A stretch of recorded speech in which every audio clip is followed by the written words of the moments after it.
So regarding prevention, this is what we produced for care homes earlier, and it's based around The Economist's publication earlier in the year about the premature deaths in care homes.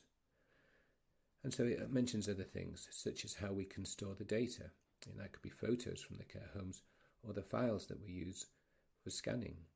We can also use a varnish for children that stops decay rather than having to remove it with anaesthetic or extractions. And then we've got the teledentistry. We can do that. That's very good for the environment and actually very good just for screening people. And then regarding gum disease, well, that's the BPE. We have to do it as a screening process, but very few people know about it. And clearly we've had experience making an app, so we've got the good points and the bad points.